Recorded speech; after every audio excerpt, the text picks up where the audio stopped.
ഇസ്ലാമിക ആരാധനാ കർമ്മങ്ങളിൽ ഏറ്റവും മുഖ്യമായത് ഫർള് നിസ്കാരങ്ങളാണെന്ന് നമുക്കെല്ലാവർക്കും അറിയാം.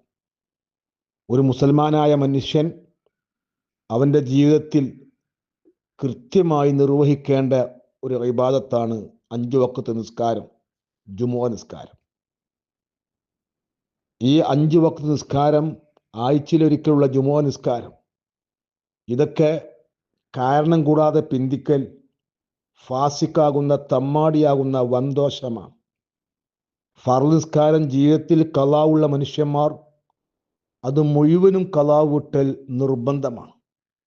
ഉറക്കം, മറവി എന്ന ശറഅ് അംഗീകരിച്ച 2 കാരണം കൂടാതെ നിസ്കാരങ്ങൾ ഖളാ ആയിട്ടുണ്ടോ അവർ മുഴുവനും ആ ഫർള് നിസ്കാരങ്ങൾ ഖളാ വീട്ടും മുമ്പ് ഫർള് കിഫയായ കാര്യങ്ങളുമായി ജോലിയാവൽ, സുന്നത്തായ കർമ്മങ്ങളുമായി ജോലിയാവൽ, വെറുതെ ഇരിക്കൽ, ഇത് മുഴുവനും വൻ തെറ്റാണ്.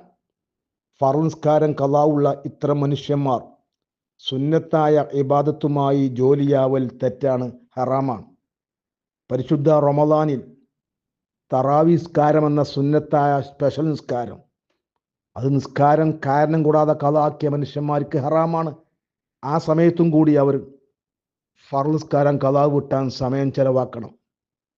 ആ സമയം ചെലവഴിക്കേണ്ട സ്ഥാനത്ത് സുന്നത്തുമായി ഏർപ്പെട്ടു എന്നതുകൊണ്ടാണ് തറാവീഹ് ഹറാമാകാൻ കാരണം.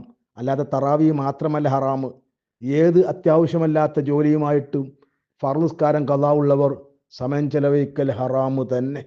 നിസ്കാരം മുഴുവനും ഖളാ വീട്ടിയിട്ടേ സുന്നത്തിലേക്ക് ഇറങ്ങാൻ പറ്റുകയുള്ളൂ.